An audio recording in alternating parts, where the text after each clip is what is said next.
All right, welcome back. Welcome back to Elements of Calculus 2. We are continuing talking about some Taylor polynomials. I think I gave this problem on last year's test 3, where we have the y equals ln of 1 plus 2x, and the instructions here are construct a Taylor polynomial of degree 4. Construct Taylor polynomial, okay, of degree 4. So we're going to want uh, something with an x to the fourth in it is what we're going to be looking for. So again, just like in the last problem, what we're going to do is I'm going to lay out my derivative. So my zeroth derivative is just going to be the natural log of 1 plus 2x. We're not taking a derivative yet, okay? Then we have our first derivative, and we're just going to go ahead and take a derivative here, okay? So taking the derivative of the natural log function, we get 1 over 1 plus 2x, don't forget the chain rule, times 2, so we end up with 1 plus 2x raised to the negative first power. It's a fancy way to write 1 over 1 plus 2x. Okay, and then we're just going to start taking some more derivatives. So f double prime is equal to, well, the negative 1 comes down in front, so we have negative 2 1 plus 2x raised to the negative 2. Oh, don't forget the chain rule times 2. So we end up with negative 4. 1 plus 2x raised to the negative 2 power. Okay, so that's what we're looking at for that one. F triple prime, so F1, 2, 3. We'll go ahead and do this again. So this is going to be equal to 8. Okay, 1 plus 2x. The derivative decreases by 1. And again, we have a chain rule, right? Because derivative of 1 plus 2x, the derivative is 2. So this is equal to 16, 1 plus 2x raised to the negative 3 power. And then finally, we get to the fourth derivative.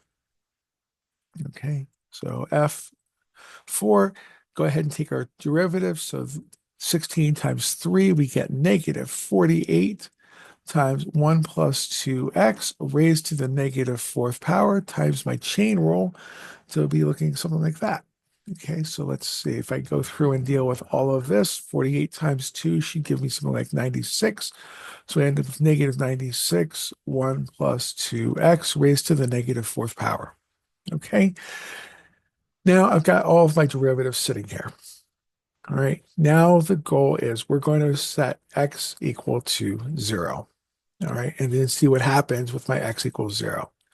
When I plug in 0 into natural log of 1 plus 2 times 0, let me go ahead and erase this a little bit so we can go ahead and move u and move this up to set x equal to 0. We've put this up on top here.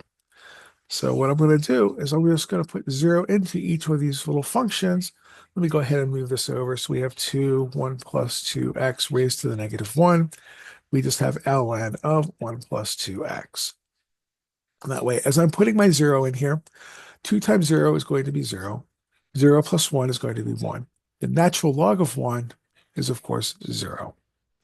Plug in 0 here, we get 1 plus 0 raised to the negative 1 power. 1 raised to the negative 1 power is simply 1, so we end up with a 2.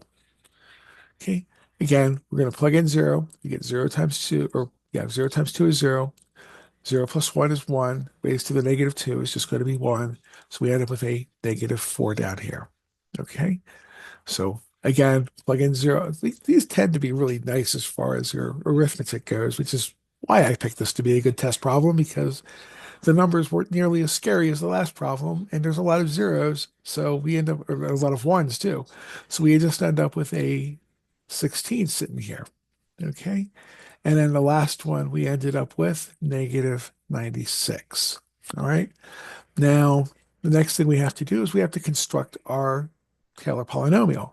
So we have 0 times, and this is going to be 0 times x over 0 factorial. This is just 0. Okay, because 0 times anything is going to be 0. Here we have a 2x over 1 factorial. That's just going to be 2x.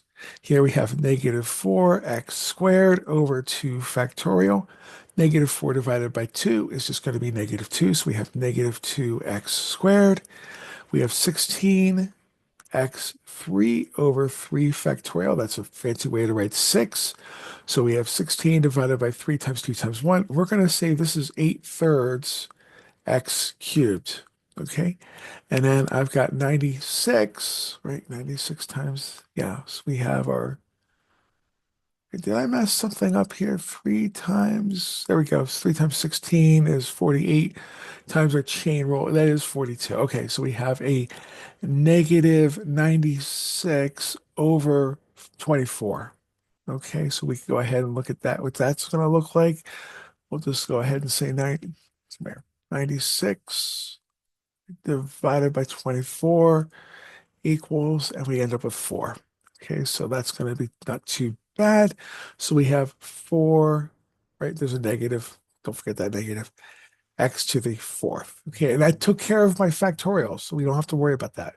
My Taylor polynomial at this point is just going to be 0, we don't have to write that, 2x minus 2x squared plus 8 thirds x cubed minus 4 x to the fourth, and that's going to be my Taylor polynomial. Hold that thought for just a moment. I'm going to go ahead and check something out over here. So let's see here. We're going to look at, we want Desmos. Okay. So I'm going to go ahead and change this. I believe this was a 4. So I'm going to go ahead and switch that off to a 4 there, just to make sure that we've got this going on. Okay. So we're going to double check. Where is my, there it is. Negative 4x to the fourth. Okay, so this purple line here is the natural log of 1 plus 2x squared. You don't have to graph this. I just like seeing how the Taylor polynomial approximates the function. So you can see, like, as x gets close to negative 1/2, like this goes down to negative infinity. Maybe around 0, maybe around here, you don't want to actually have the value here. Like maybe it's getting numerically unstable if you start typing these things in. So what's going to happen is we're just going to go ahead and see how it approximates. I'm like, okay, we've approximated a little bit, and then we have a little bit better. You can see what happens around the 0. Like this red line kind of approximates the purple line. Okay. And then we have our blue line getting closer and closer and closer to our purple line. And then finally, we ended up with this, I think that's green, that green line approximating the purple line. And you can see, like, around 0, and more importantly, as it gets close to negative 1/2, like, yeah, it does deviate a bit, but if you're going to type in negative 1/2 into a natural log, it's not going to work. And then there's going to be plenty of times when you're going to be working on a computer program where you get close to numbers that are really close to negative 1/2, and you're going to get really funny results because this is going to want to say negative infinity. Like, but I don't want it to be negative infinity. I actually need a value here. So we approximate it with a polynomial so that whatever number we put in for a polynomial, we're going to go ahead and be able to say that that gives us a decent value.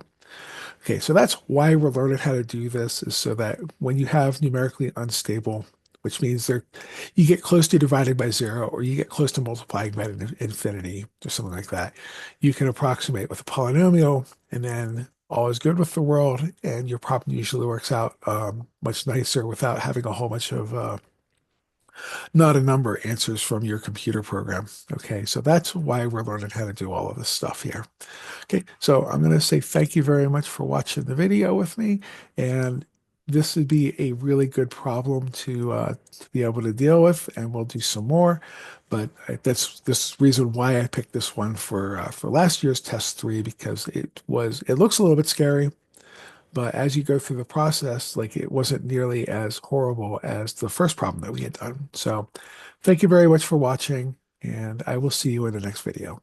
Take care.